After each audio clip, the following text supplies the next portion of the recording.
Anne Keller, bonjour. Vous êtes de l'Académie de Strasbourg. On s'était vu l'année dernière sur un projet lié au biode. Aujourd'hui, vous revenez sur le plateau avec un projet qui maintenant fonctionne et qui sur le terrain que vous avez appelé École 3.0, c'est ça? Tout à fait. Alors bonjour, effectivement, l'année dernière, le projet était en construction, nous avions plein d'idées et cette année, nous sommes entrés dans le cœur de l'expérimentation. Alors, on rappelle un peu le projet. Alors le projet, c'est que les élèves puissent se connecter avec leur propre matériel sur un portail captif. Et pour les élèves qui n'auraient pas de matériel à disposition, l'établissement met des tablettes qui ont été abondées dans le cadre du projet numérique à disposition des élèves qui n'en ont pas. Le cœur de notre projet, ce n'est pas d'enfermer les élèves sur un matériel numérique, mais bien de travailler essentiellement dans des aspects collaboratifs et de surtout réduire la fracture des usages du numérique. Il me semble me rappeler que l'année dernière, votre idée de biode, c'est que vous étiez dans un contexte particulier d'établissement, non? C'est ça? Alors c'est un établissement rural, assez petit, 300 élèves, 25 professeurs, 12 classes. Le contexte particulier, on avait fait un sondage, 75% des élèves détenteurs d'un smartphone, 56% des élèves détenteurs d'une tablette perso, donc déjà un équipement plutôt conséquent. Aucun parent qui n'avait pas Internet à la maison, donc on partait déjà sur des bases solides. Voilà. Donc, du coup, peut-être une collectivité qui n'est pas forcément amène d'acheter du matériel ou voilà. Alors la collectivité a tout de suite soutenu le projet. Ils étaient très intéressés par ce qu'on proposait d'un point de vue pédagogique et aussi par rapport aux autres enjeux. Mais on a été plutôt soutenu par la collectivité et on a répondu à l'appel au projet du ministère et donc on a été abondé de 90 tablettes. Ok, donc le matériel qui vient de l'extérieur a-t-il posé des problèmes? Parce que bon, quand on parle de biode, on se dit la connectivité, la sécurité, tout ça. Est-ce que c'est les premiers problèmes que vous avez rencontrés étaient liés à ce genre de choses ou non? Alors le portail est efficient depuis début octobre, le temps que les travaux soient faits dans l'établissement. On n'a eu aucun problème sur le portail captif pour le matériel des élèves. Ça a très bien fonctionné. Par contre, l'enrôlement des tablettes a été plus compliqué des tablettes de l'établissement parce qu'on utilise un MDM qui est un peu récent, dont les informaticiens n'ont pas les compétences et donc il a fallu construire la compétence et là on arrive depuis début mars, on est effectivement dans l'utilisation presque optimum des tablettes. Alors, on est sur des pratiques pédagogiques courantes avec tous ces matériels ou non?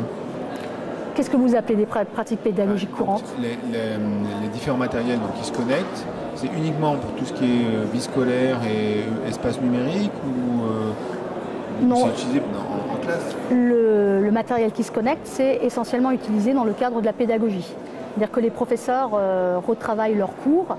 Là, je remercie la réforme des collèges qui nous a bien aidés pour que les professeurs revoient leur programme, leur progression dans cette dimension-là.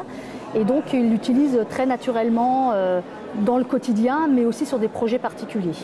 Alors, le fait d'avoir des parcs du coup hétérogènes, avec des élèves qui viennent avec leur propre matériel ou les tablettes de l'établissement, est-ce que ça constitue une gêne ou non? Pas du tout, ça n'a pas constitué de gêne. Il a fallu que tout le monde y mette du sien, notamment dans l'apprentissage du matériel, de l'utilisation du matériel, puisque il y a quand même un système hybride entre iOS et Android. Alors les Windows Phone ne se connectent pas, ça on le savait dans la solution. Mais sinon, c'est un vrai partage entre les enseignants et les élèves, puisqu'il y a aussi dans le public des enseignants des gens qui sont plutôt sur iOS ou sur Android. On est sur une web app, c'est ça plus ou moins, ou la plateforme c'est web pour que ça puisse fonctionner à la fois sur...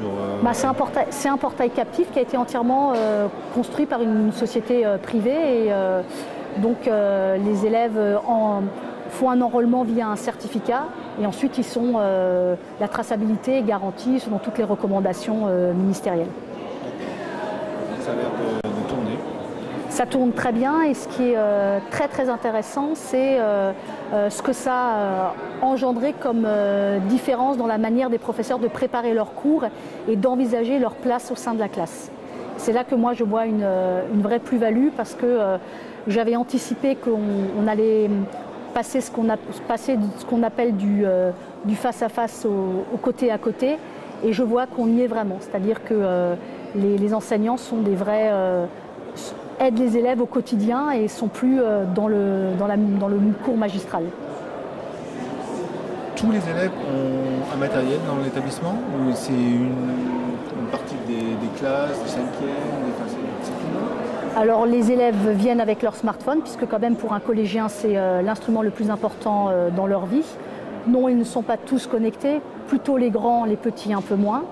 Mais nous avons décidé de répartir les 90 iPads de manière à ce que chaque enseignant puisse en avoir toujours 5 à disposition. Donc comme notre projet est avant tout de développer le travail collaboratif, les enseignants ont toujours 5 iPads à disposition à donner aux élèves qui n'auraient pas de matériel.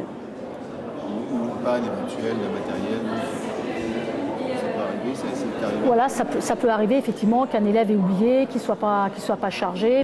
En même temps, les élèves ont vraiment très envie d'utiliser leur propre matériel. C'est plus simple pour eux que d'utiliser le matériel du collège, notamment quand il faut garder des documents. Alors, pour rentrer dans le dur, un smartphone, c'est un écran un peu petit, hein, je crois que c'est 320 pixels, une tablette un peu plus large. Donc, est-ce qu'il n'y a pas justement des différences de niveau de lecture, de facilité?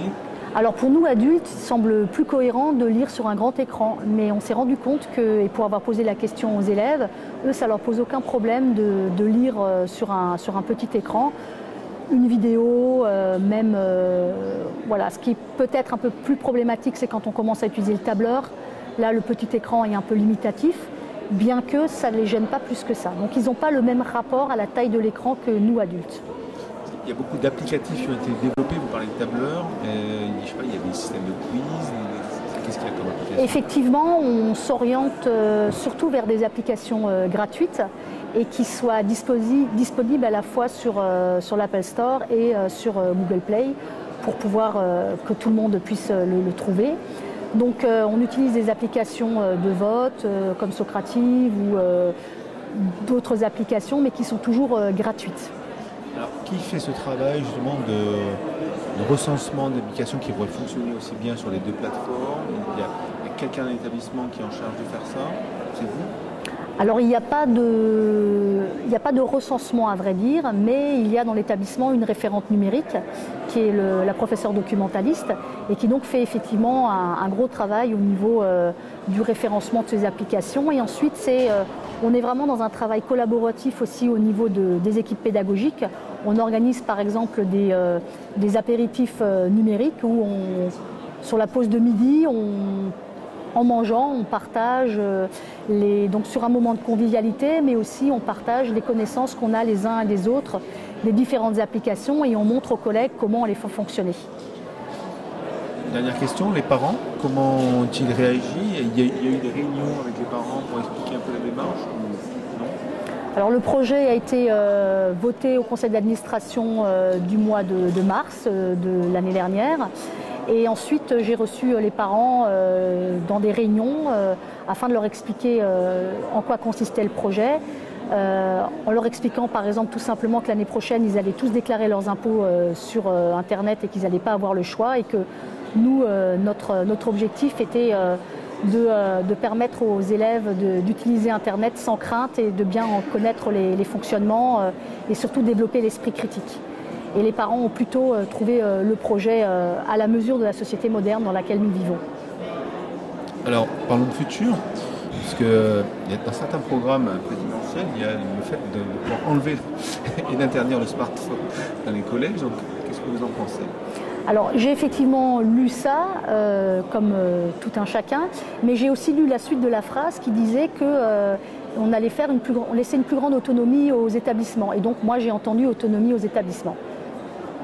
Et je pense que dans ce cadre-là, on peut faire un certain nombre de choses.